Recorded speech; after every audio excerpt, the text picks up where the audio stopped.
Let's get it on then, shall we? Mwah.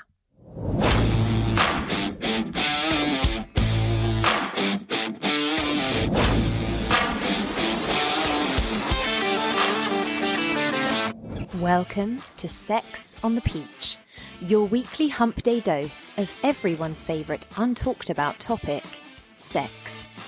Let's get honest, let's get open, let's get comfortable, and let's get into this week's show. Good morning, everyone. Happy Hump Day and happy Sex on the Peach Day. I'm your host, Peach, and today's episode is this season's Ask Peach. So the door was open for any and all of your questions. I want to say before we start, I know that most of these questions are sent in anonymously, but I still want to thank you for your vulnerability in asking the questions that you do, and thank you for trusting me with my thoughts and answers on these matters. We've only ever known a landscape where talking about sex has been a huge no. And so the fact anyone feels able to open up and have these conversations with me means a lot. And I hope it continues to fuel people's confidence in their communication around sex and relationships. So let's get into your questions for today. Here is Season 2's Ask Peach.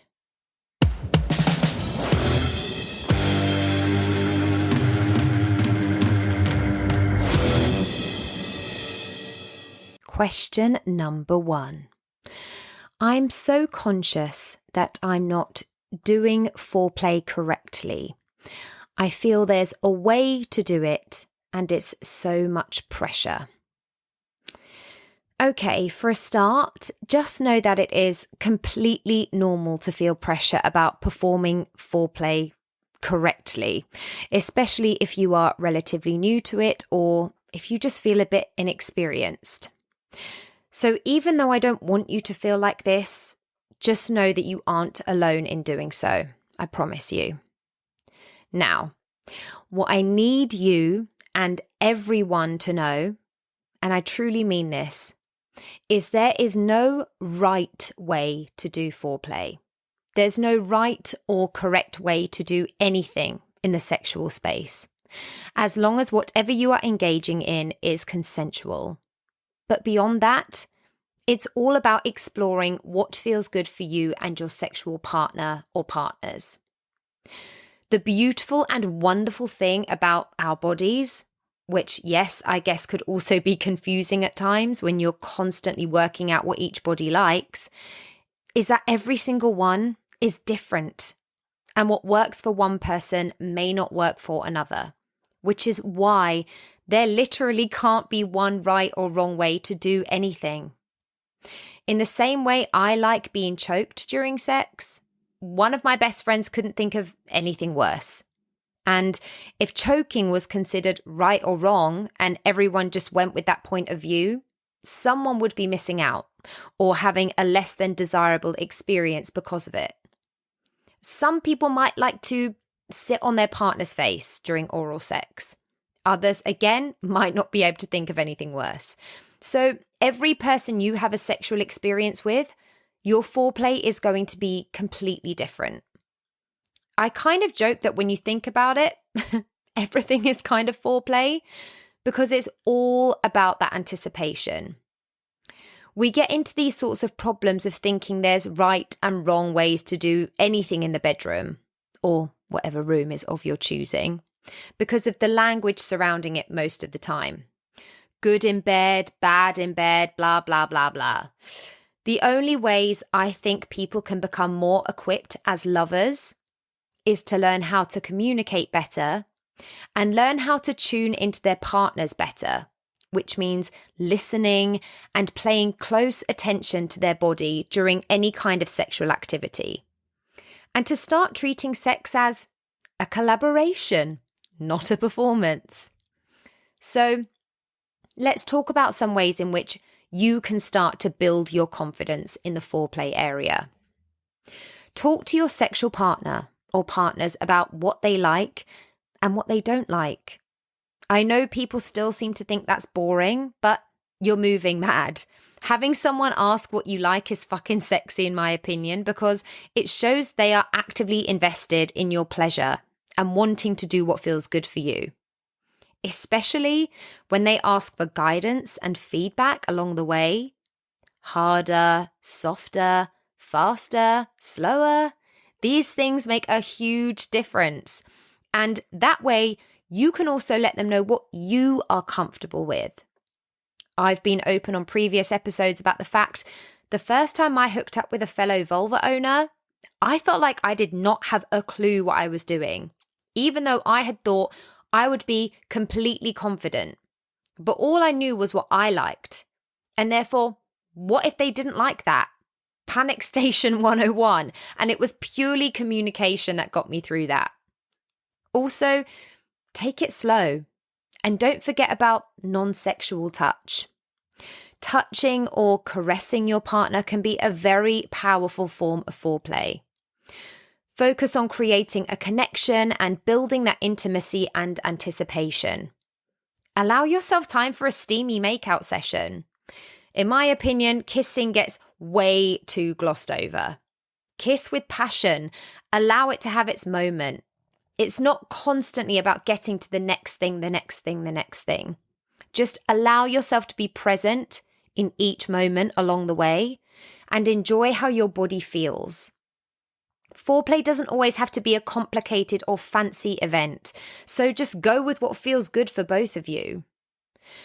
This is also the perfect time for you to explore with different techniques, hand stuff, oral sex, massage, sex toys.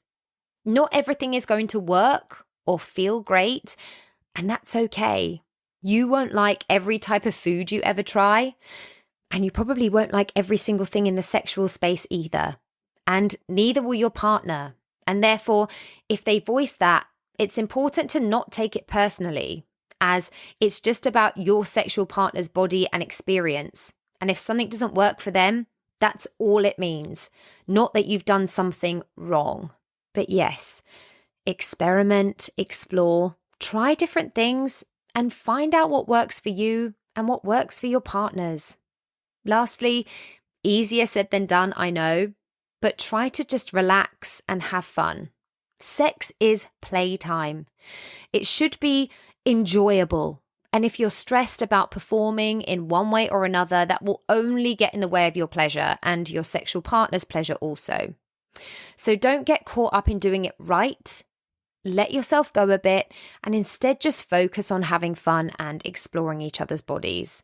I've given and received foreplay very, very differently with the majority of my sexual partners, depending on our desires and preferences. So I promise you, there is no correct way to do anything. Find what works for you in each partnership and just communicate about that honestly and openly. I really hope that helps just a little bit. Next question. I'm super conscious about my boob size. It makes my sex not as enjoyable as it is all I think about. No, I hate this for you, and I really hope that we can find a way through it, because I know it's super, super common for us to feel self-conscious about our bodies, and breast size is something that has been forced on us from day fucking dot. I remember being a teenager and going to every department store to get measured, just in the hope that one of them would tell me I was a B cup rather than an A. To absolutely no avail. An A cup I was. Chicken fillets galore, my friends. And it doesn't help that society pushes different body trends on us every 5 fucking minutes. But the reality is this. Your body is beautiful, and your breast size does not determine sexual pleasure. So let's look at ways we can enjoy sex that don't involve primarily focusing on our physical appearance. I don't know if you are currently in a relationship or if you have an ongoing sexual partner or partners, but when you are feeling self-conscious, talk to them and let them know how you're feeling. I know we're supposed to pretend we're queens of the bedroom and sexual confidence is forced upon us as the only option, but actually, we're fucking human and that's ridiculous. Sexual confidence is built by ourselves, yes, but it would be ridiculous to suggest that it isn't also partly through our experiences with our partners. And sometimes we just need a little reassurance. So let them know, and maybe they can help work through it with you, because you aren't going to achieve maximum pleasure with this on your mind. We all know from previous episodes that I'm not a very naked person, just because I prefer not to be. Instead, I always wear things that make me feel good. So also, if there is something that makes you feel more sexy and more confident when it comes to your chest, wear it. Keep it on. Don't feel the pressure to be naked or have your breasts out if you don't want to. And take the time to focus on other erogenous zones. Yes, breasts are an erogenous zone, and partners tend to want to get involved with them, but actually there are many other areas of the body that feel good. So it's actually an opportunity to explore what feels good for you, and it's perfectly okay to let your partner know if you want to take the focus away from your breasts and pay attention to other parts of your body instead. You've probably guessed that I'm going to say this, but also take a little bit of time to focus on some self-love and self-care outside of sexual situations. Explore touching yourself. Explore all the ways that make you feel at your most sexy. I promise you, this will only help boost your confidence and make you feel more comfortable when you're then in partnered sexual situations. And also within this, you can experiment with different positions. I know it probably sounds silly, but different sexual positions do emphasize different areas of the body. So this is a great way to explore what feels good for you or what positions make you feel more comfortable whilst you build up your confidence. I do always try to advise people, even though it is easier said than done, to try and just stay present in your pleasure. So I just mean if you do find yourself getting caught up in negative thoughts about your breast size during sex, try to challenge those thoughts by solely focusing on the pleasure you are experiencing in that moment. In the same way that during a meditation, we may focus specifically on different parts of our body, try to allow your head to go to the area that is experiencing that physical pleasure and see how it feels to solely focus on that, which is something I would advise trying during solo play, because it can absolutely become a form of mindfulness to use during your sexual practice.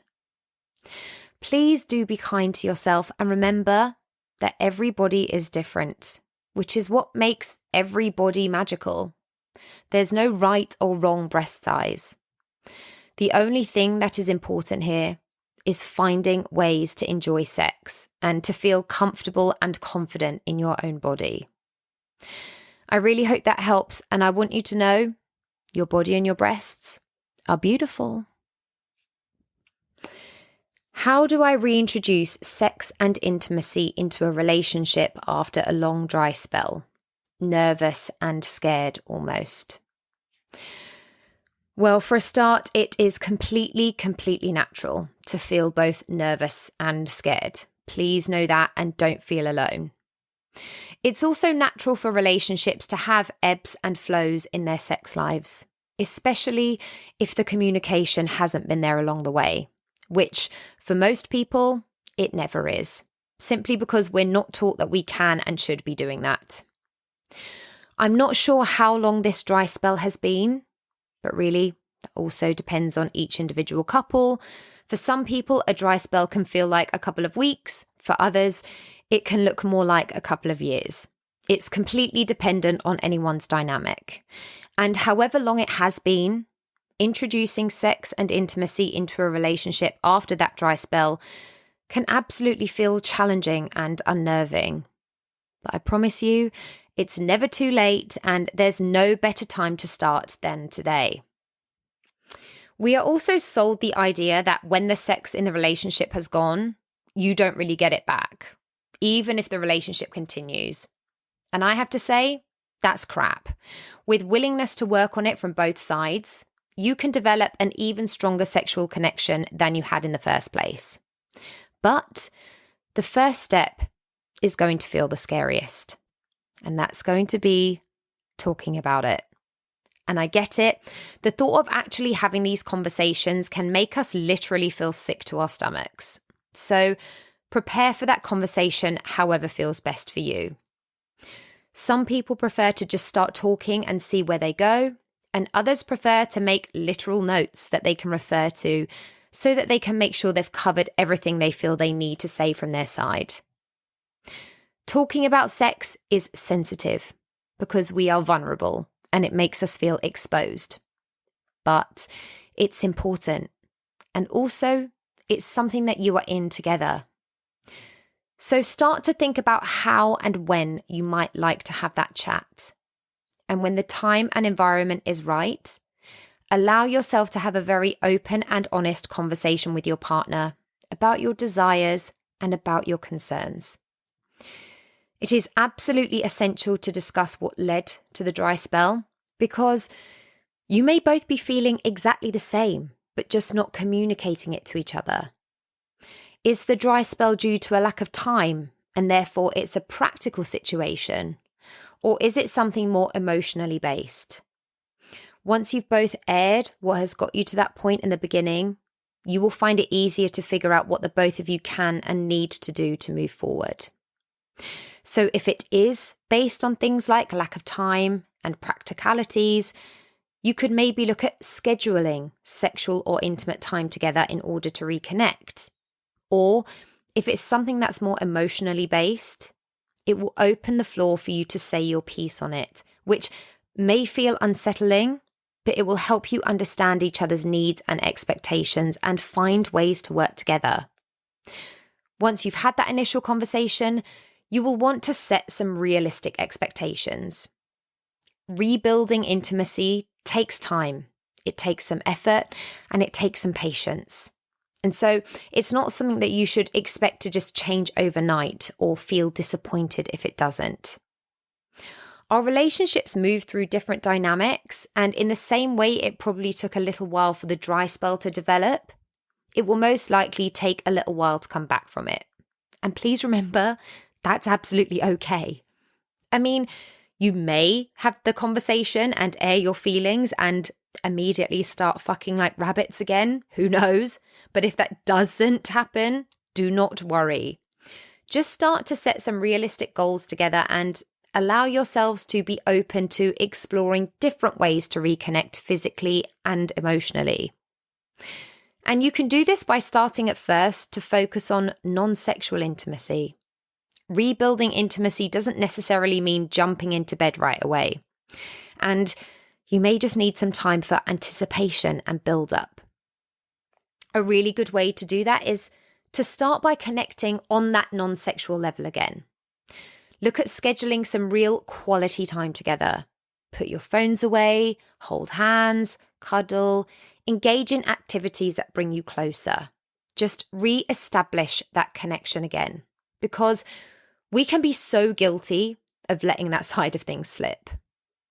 And alongside establishing the connection with each other again, also take some time to take care of yourself and your sexual connection with your own body. It's really natural and common that a dry spell in a relationship can leave people feeling insecure or even unattractive. And that can only fuel letting the dry spell go on for longer. And I don't want that for you. So take a minute to focus on self-care and to feel good about yourself again.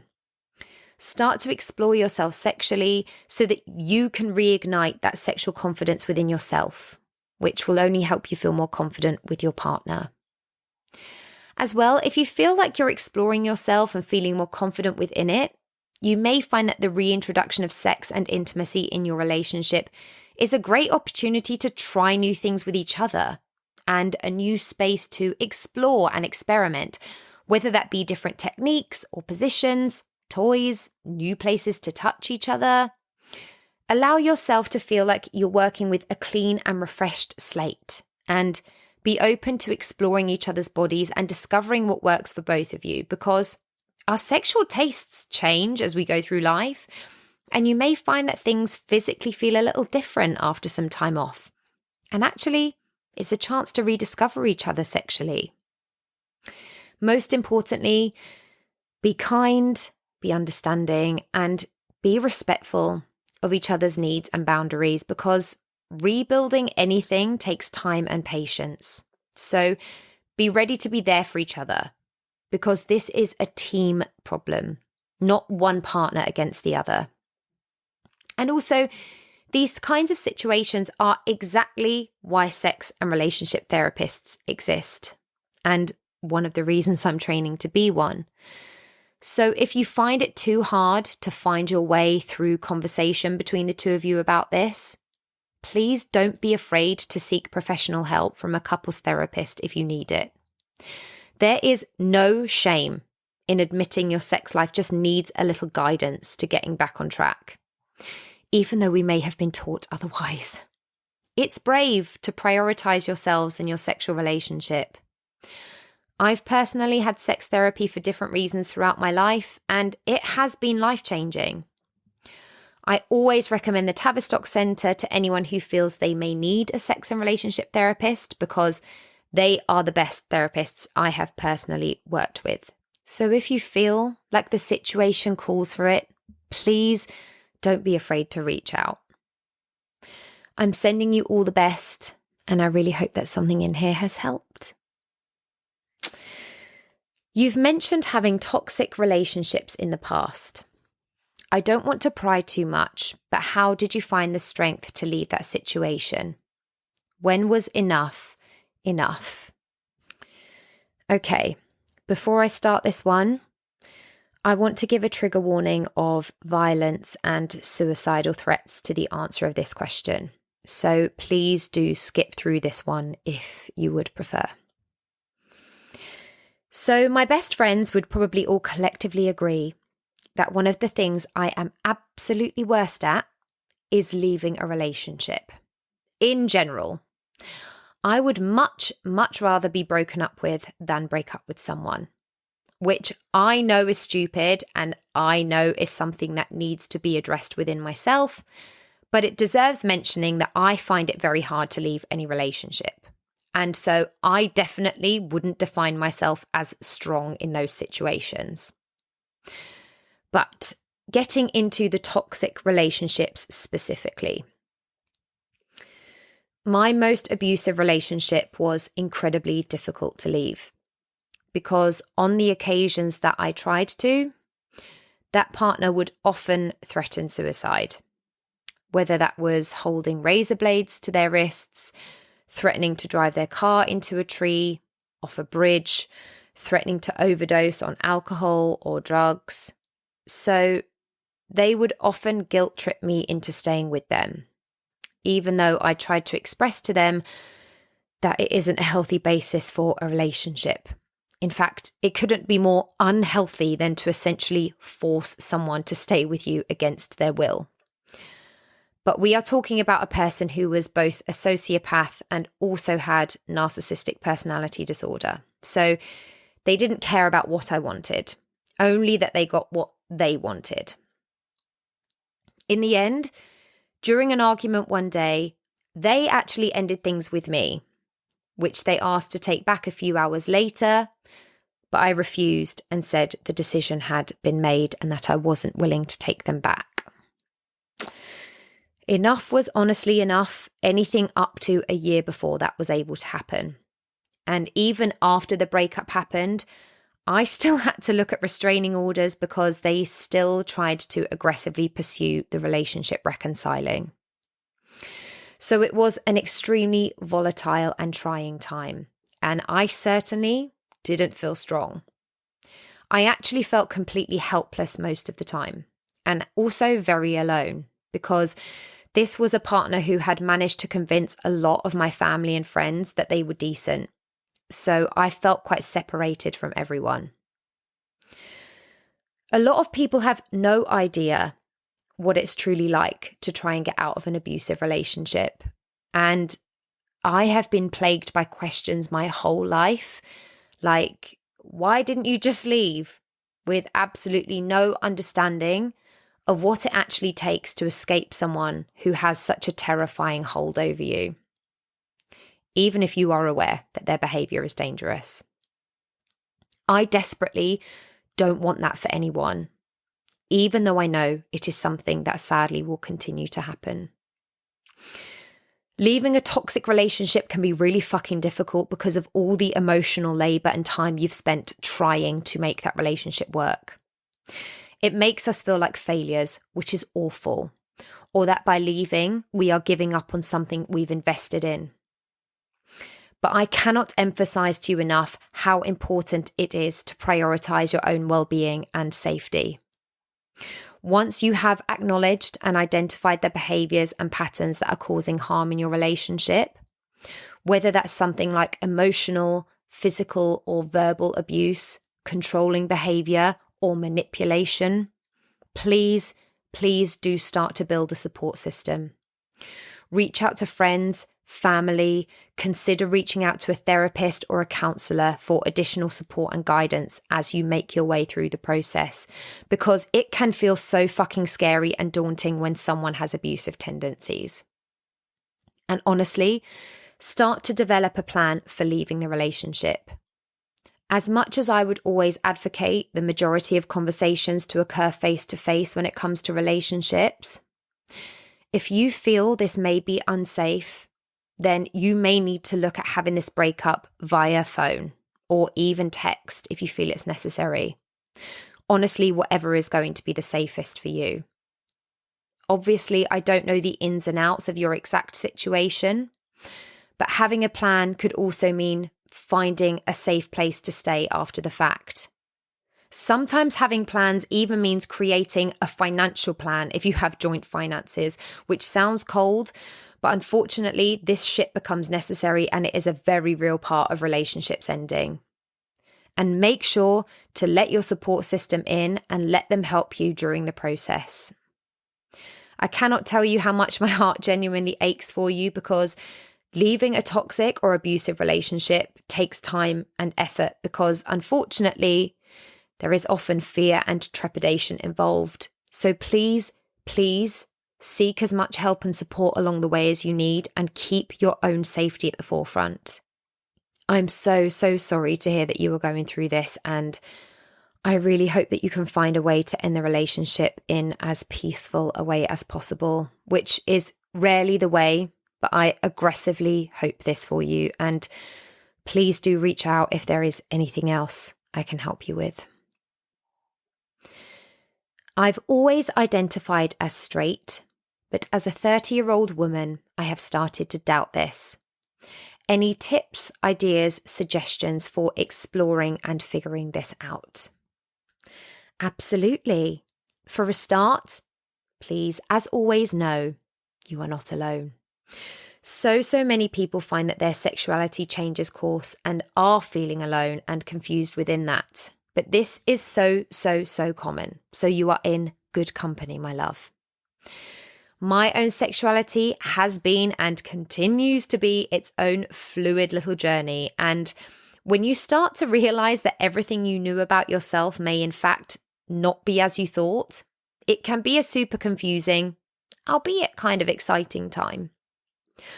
I thought I was simply an ally for a long time, even though I always had girl crushes and always chose lesbian porn. It's important to note that you can, of course, absolutely do these things and identify as straight also. But it took me some time to figure out that actually person over gender was what was actually sexually attractive to me. But it all took some navigating.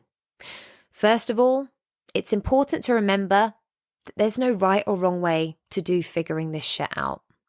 Give yourself time, because there is literally no time frame, and also it's okay for your sexual identity to change as you grow and make your way through life. I maintain that I have the right to change my mind about anything I want to at any time. And I want everyone to know that they have that freedom. You do not have to pick a path and stick to it. Life is a long road, and there are many lanes to be taken.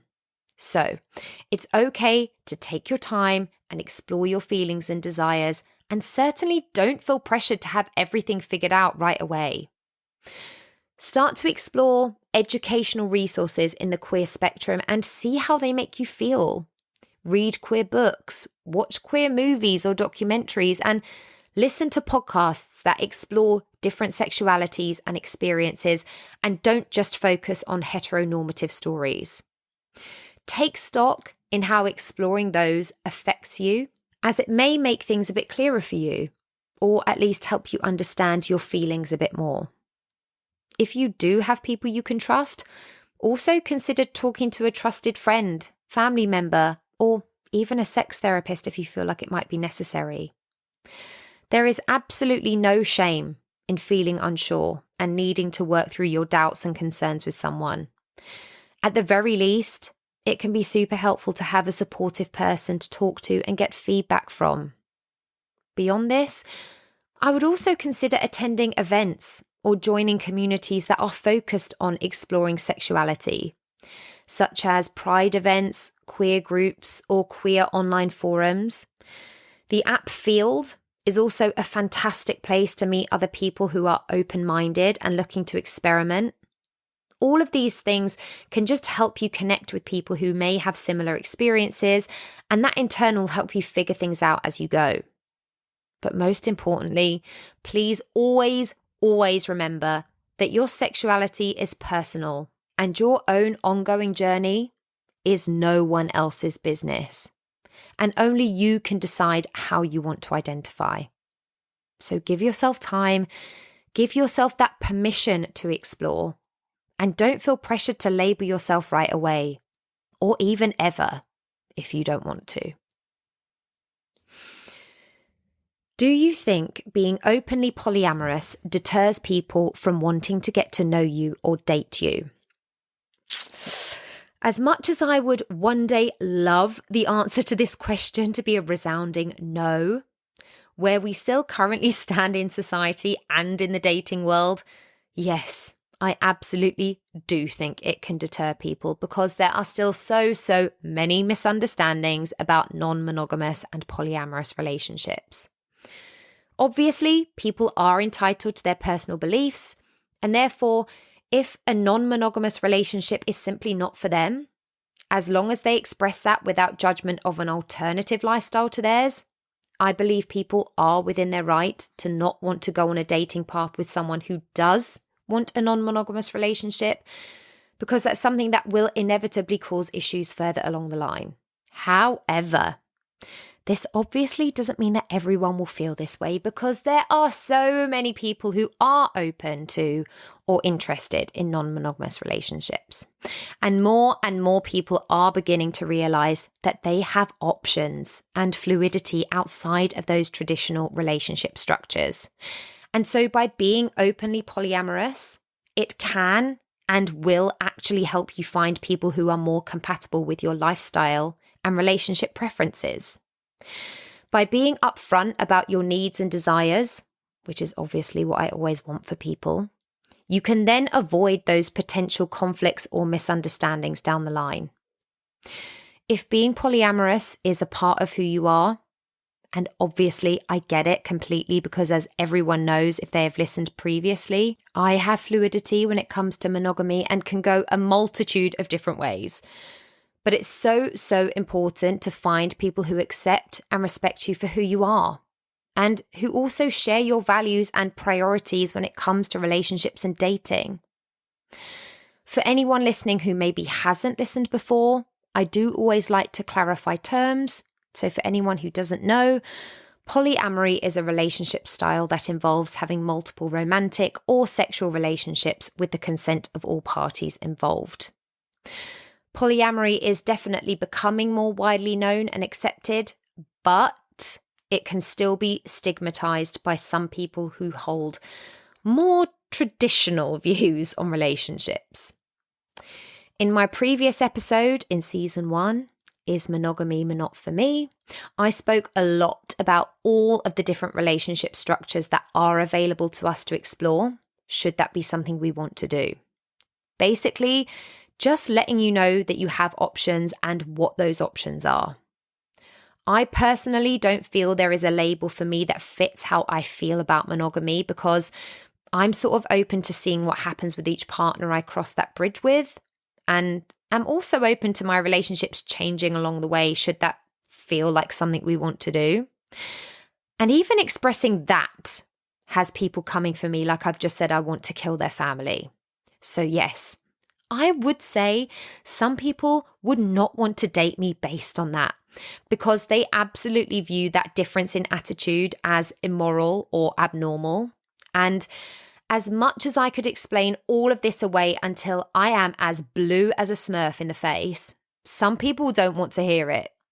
And obviously it goes without saying that I actually don't care whether people like that would want to date me, because I certainly don't want to date them, which is actually more important. And I hope that you can know that is always what is more important for you too. People often go into dates thinking, will they like me? And actually, I always want you to prioritize, will I like them? And this only goes hand in hand with that. Even people who view polyamory as a valid lifestyle choice may not feel it's for them, and that's okay too. But listen, being upfront about your relationship style will in the end attract the people who are open to polyamory and looking for similar connections. So please do embrace it, because being true to yourself and your values, whatever they are, is important in any relationship. And your relationship style is just one part of that. Yes, it may take time and effort to find compatible partners, but it's essential to allow yourself that time, as this also allows yourself to prioritize your own happiness and well-being. And if you do come up against people who belittle or insult you for those lifestyle choices, please do know that the problem is with them and a lack of education and understanding, and not with you. So do not take it personally or let it affect your choices. Or just send them my way and I'll speak to them. You've got this, and I've got you too. I have a friend who constantly posts on social media about being in a happy relationship with his girlfriend, but it's largely driven by her and her insecurity. She says it's important to her. Why do you think people feel the need to get validation from social media and not their actual relationship? Okay, so we delved into these kinds of things a little bit in the episode #Insta versus sexuality a few weeks back. But sadly, this kind of behavior is becoming increasingly common. On the intense end of the spectrum, I previously had a partner who was heavily abusive, but would often pressure me to post photos and captions that made us look like the happiest couple in the world. #couple goals. Now, that behavior obviously came with its own sinister set of intentions, and I'm obviously not suggesting that this is the case here. But I do think that this kind of thing is extremely tricky to navigate and understand, because we are all still unwilling to be open and honest about the real effect social media is having on us and our relationships. And realistically, there are several reasons why people may be getting validation from social media instead of their actual relationship. For a start, it provides instant gratification. These platforms provide instant feedback, whether it's likes, comments, followers, shares, hashtags, you know how it be. You can post a photo and have this feedback within seconds. It can be more immediate than feedback received in an actual relationship. It's giving you those constant dopamine hits. It's science. So that could absolutely be one reason. We also all know that we live in a society of aggressive comparison culture. The worst. But social media is literally centered around comparison, with people comparing their lives, relationships, events, holidays, you name it, to those of others. This then creates pressure to present a certain image on social media and to seek validation from others in order to feel like we measure up.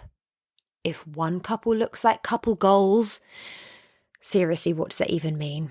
Then we want the public validation that we are a goal as a couple too, even if it's just in photo or Instagram post form, and actually we're having a terrible day and in the middle of a horrendous argument. I mean, why let the truth get in the way of a good story, hey?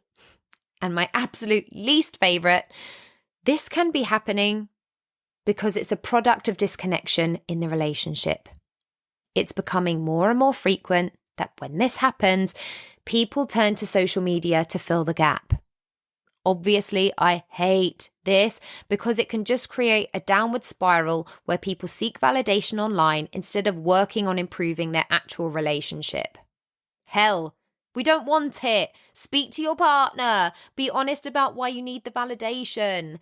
Seeking validation from social media is a temporary solution to a deeper issue, whether that's a period of a lack of self-esteem or a more significant disconnection in the relationship.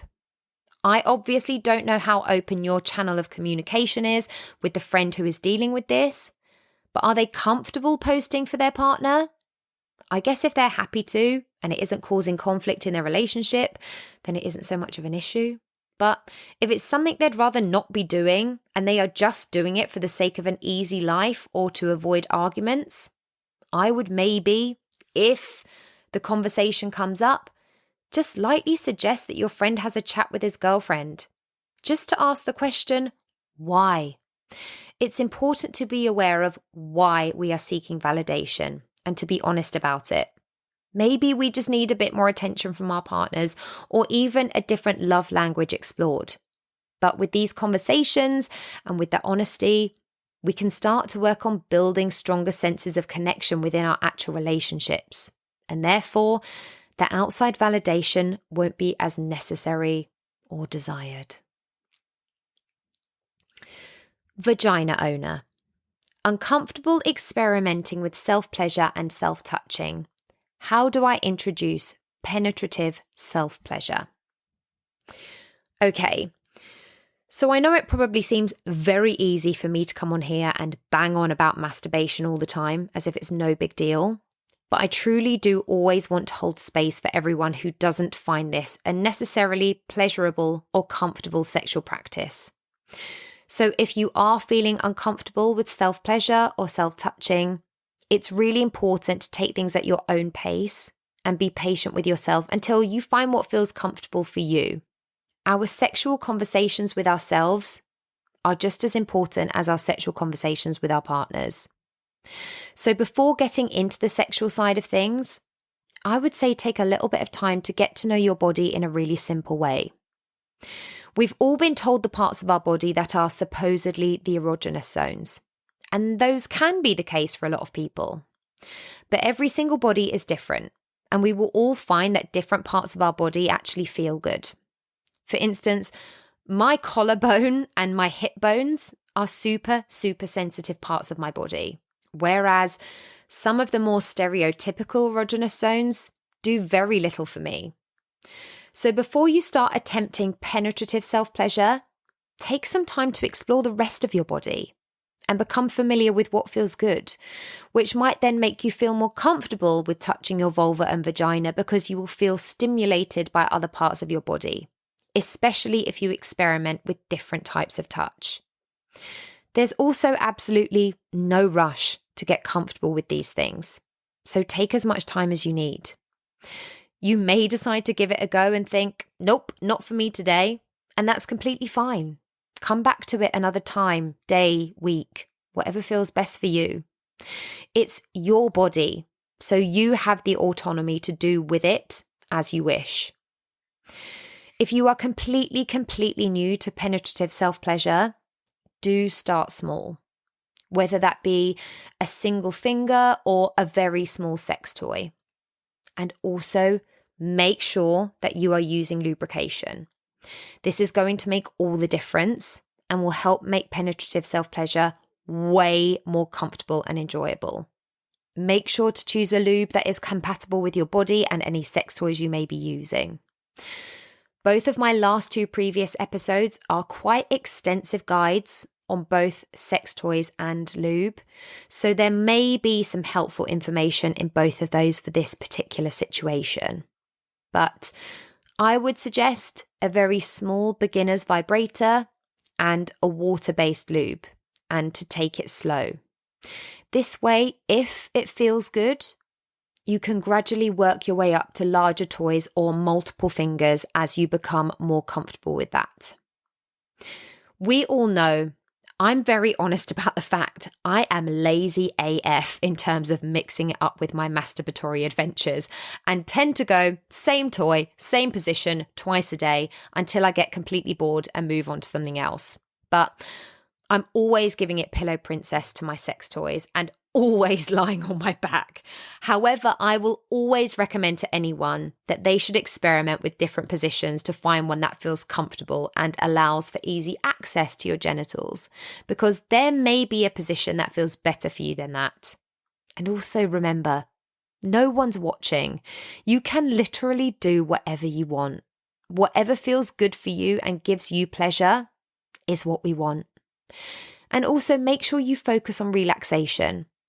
We completely underestimate the power of breath work in the sexual space and what a difference it can make. So make sure to keep taking deep and intentional breaths to help ease any discomfort or anxiety you may be feeling. Some people find it helpful to try guided meditations before partaking in anything sexual that makes them nervous, just to get their breath in a place that allows them to be present and focused. So that's also something you might like to try. Mostly, please just remember that self-pleasure is a deeply personal experience, and what works for one person may not work for another. So please don't feel alone or weird or different just because other people are engaging in something that doesn't feel great for you just yet. Take your time, be patient with yourself, be kind to yourself, and explore your body in a way that feels comfortable and enjoyable for you, however and whenever you feel ready. I've recently left an 8-year relationship. He's the only man I've ever been intimate with. I'm terrified to be with someone else. How can I increase my confidence so that when the time comes and I'm ready to be with someone else, I won't feel as nervous? Completely understandable. It's only natural to feel nervous and anxious about being with someone else after leaving a relationship that's lasted 8 years. That's a long time. We get used to one person's body, how our body responds to them, how their body responds to us. And so the thought of engaging in sex with someone else and it feeling completely different and foreign to us, well, it's unnerving. And yes, it's going to take a little minute to rebuild your sexual confidence. But I got you. So I think it's in everyone's natural instinct to say, take time to heal. And yes, I get that. But what is healed? Are we ever really healed? No. We're always growing and learning and changing. So if people are saying this to you, I would say take it with a pinch of salt, because I hear this bandied around a lot. Hell, I've probably said it to people in the past too. But actually, when we say things like this to people, it leaves us thinking, well, am I healed yet? How will I know when I am? It's a lot of pressure. So what I will say is just give yourself the necessary time to reflect and process the end of your previous relationship, especially as it holds the weight of being the only partner you've been intimate with. There's no rush to move on to the next thing or the next person. So allow yourself that time to grieve, reflect, and focus on self-care for a little bit. And practice self-compassion. Be kind and patient with yourself. Do not put pressure on yourself to feel completely confident right away. We are sold the line, the best way to get over someone is to get under someone else. And sure, that might work for some people. But actually, it's not for everyone. And it's absolutely okay to feel nervous and take things at completely your own pace, whatever that might be. If your confidence in general is feeling a little low, allow yourself that time to rebuild your self-esteem a bit. That can be small things, whether it's little personal goals you want to fulfill, taking up a new hobby, focusing on something new, all of these things that feel like they are for us. give us that feeling of independence and confidence. So if there's anything you've been wanting to try that you'd felt held back from in your relationship, or maybe you just didn't have the time, now is your moment. Start doing things for you. Allow yourself to feel like you again. It's very common for us to lose little parts of ourselves in relationships, especially if we lean towards being a bit codependent. But you can own yourself wholly again and start making decisions for yourself and yourself alone. And there is something very sexy and confident to be taken from that. And also within that, take the time to explore your own body and sexuality again. You might find coming out the other side of that relationship that there are new things you like and new things that feel good. And this is your time to experiment with that. Treat yourself to a new sex toy, some new lube, some new underwear, and start to know that you are doing things for yourself that are sexy. I cannot tell you how much money I blow on lingerie purely because it makes me feel sexy. It's not even for sexual partners. It's literally for me because I'm like, damn, this is fucking cute. And it makes me feel more confident. We always have that little bit of responsibility to take our own sexiness into our own hands. And then that confidence comes from ourselves and not our partners giving it to us. And this is your time. The amazing thing about that self-exploration is it can help you become more comfortable with yourself and your desires. And then when you're in the bedroom with someone else, you feel comfortable to tell them what feels good for you, where to touch you, what positions feel good. Owning your body and knowing what gives you pleasure is such a good tool to having more pleasure with a partner. So I can't tell you how much I recommend taking that time out with yourself first.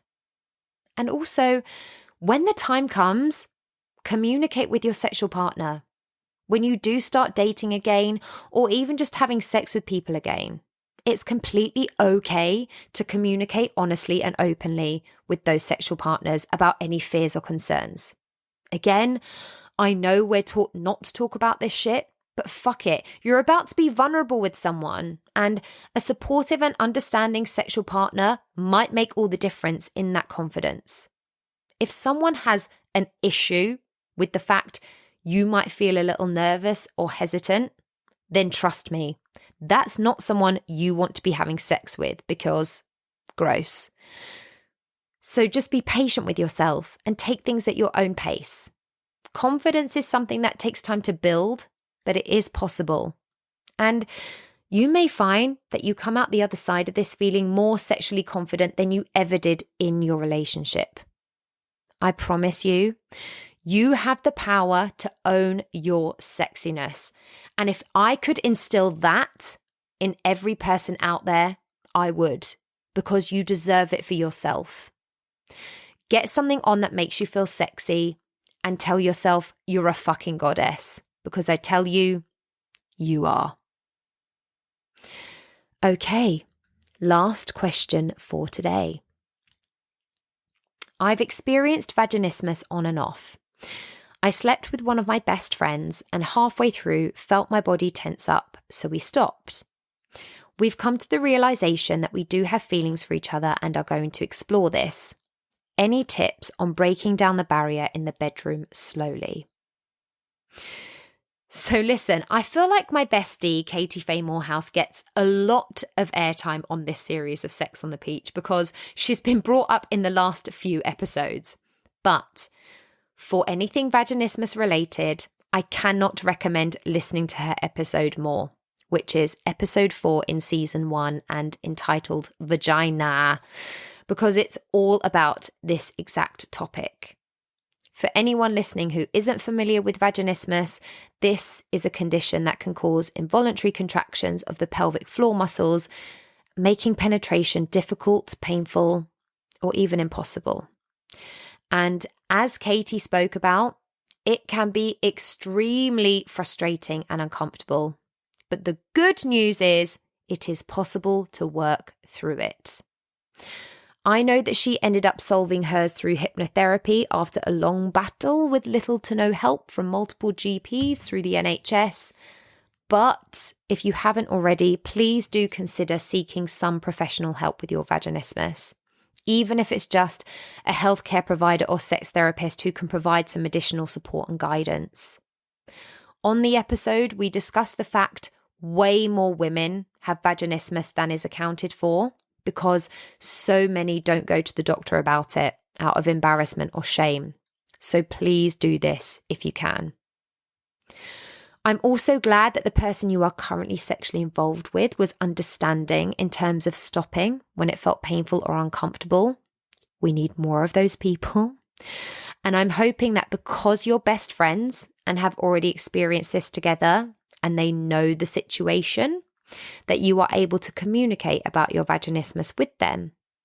It's very important to be able to talk openly and honestly with your partner about your ongoing experience. So I hope this is the position you are already in, but don't let the dynamic of moving into a relationship affect this. You're still best friends and you're someone they clearly care deeply about, who is dealing with a condition that can be very unpleasant at times. So continue to let them know what feels comfortable and what doesn't, and mostly don't be afraid to ask for their support and understanding when you need it. It's really important to take things at your own pace and start with activities that feel comfortable and non-threatening. So make sure you start slow. This may also mean that for now, when you are going to have sexual time together, you leave a lot of adequate time to do so that you don't ever feel rushed or pressured, because that can be a huge issue with vaginismus. You want the bedroom to be a stress-free zone so that you can relax as much as possible. Allow yourselves a lot of time for non-penetrative activities like kissing, touching, exploring each other's bodies in other ways, or even using sex toys on each other for pleasure. Next week's episode is actually about taking penetration off the table and all the other ways we can have pleasure with our partners. So this may be a helpful one to tune into also. But there is so much to explore outside of penetration, and they may be the things you want to focus on together whilst you start to feel safe and comfortable and relaxed and maybe more ready to explore penetrative sex together. And you may also want to practice some relaxation techniques, whether that be on your own or together, if you know you're going to have some sexual time together. Whether that's some deep breathing or a guided relaxation meditation or some progressive muscle relaxation, just to help you relax your pelvic floor muscles. All of these things can just help reduce tension and anxiety. And as vaginismus is so heavily controlled by your mind, anything you can do to relax will only help to relax your body in turn and hopefully help you feel more relaxed during sex. Take some time to experiment with your partner. Different positions will feel more or less comfortable depending on the severity of your vaginismus. I mean, hell, different positions can feel great or terrible regardless. So it's really important to take the time to figure out what feels best for you. And I know I say this a lot, but it's necessary. Sex isn't perfect. Not every session we have is going to be Hollywood movie ready. I always recommend people having some sexual time together that may feel less than sexy, purely because it's an explorative session with each other and with each other's bodies. A lot of yes, no, maybe, to the right, to the left, up, down, and all around.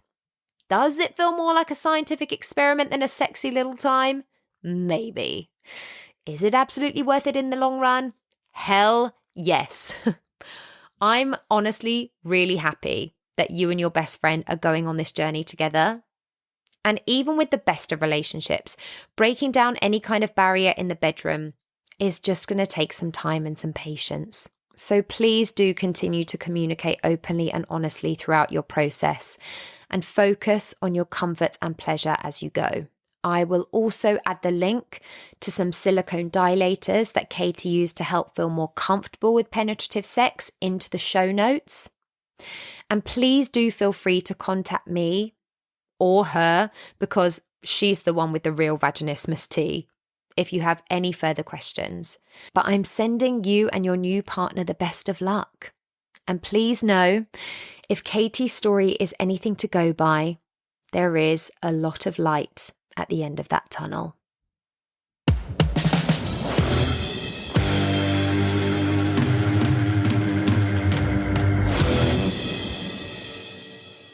Thank you so much for your questions today, and I truly hope that the answers have helped, or there is at least something to be taken from them.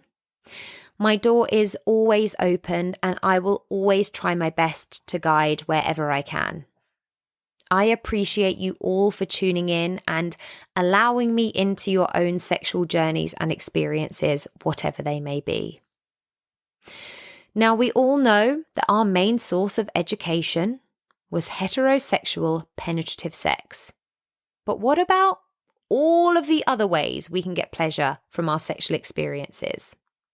So next week, we're going to be looking at all of those options. And also how taking penetration off the table for a hot second can expand our sexual horizons and reignite our sexual excitement within our relationships. Any questions, thoughts, opinions, feelings on this, please feel free to start sending them over. And I'll see you next Hump Day. Thanks for coming. Thank you for tuning in to Sex on the Peach today, and I hope that you enjoyed this week's episode. You can find and follow me on Instagram, YouTube, and TikTok at Sex on the Peach Cast, and you can also get in touch with me at sexonthepeachcast@gmail.com.